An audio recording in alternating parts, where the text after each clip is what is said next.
His family was forced to leave because of the totalitarian regime, so they fled through Spain and eventually arrived in New York City.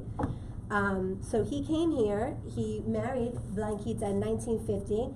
They had 2 children, 5 grandchildren, and 2 great-grandchildren, all of which were raised here. He became the super of 206 West 80th Street in 1965. So he was the super of this particular building where I lived for 49 years. He retired at the young age of 89, 5 years ago, but he didn't really retire. I guess they stopped paying him, but he was still doing everything. I guess he just couldn't stop. I think Felipe, anybody who knows anything about 80th Street, Felipe created the community there. Communities, I think, are about getting to know people and caring for each other and supporting each other, and that is exactly what he did. In fact, it's actually very strange to go back to the street because you could feel like the energy is different because he's not there. He truly looked after the people on the building and on the street. He loved his community. He was known by all and loved by all. No one was excluded.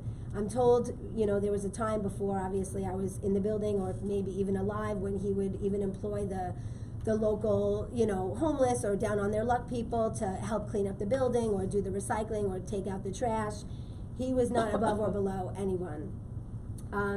Personally, Felipe was like family to me. I lost my biological family a long time ago, so he was very special to me. But I'm not the only one that felt that way. I remember when I first moved into the neighborhood, we had not like the brownstone stoop, but there's, what we call a stoop, and you could sit on it, and there's like 3 or 4 steps. And he sat on that stoop.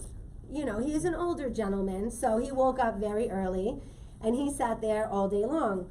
And I would remember him sitting on the stoop and everyone stopped, and he was like the godfather or the padrone or something, it was like the rite of passage, and everybody would stop and say hello.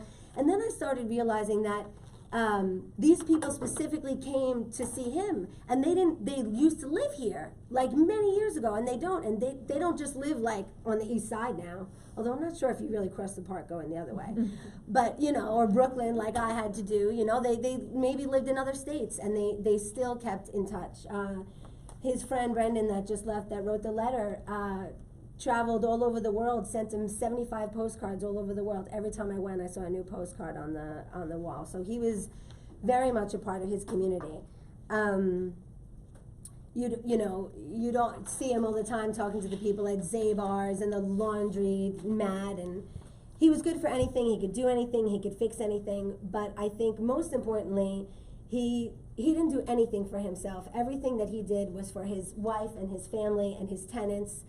We used to tease him that he only owned 2 shirts, and sorry, but I'm going to describe them. They were the white short sleeve, I'm sure especially the men, the V-neck Hanes shirts come in like a 3-pack.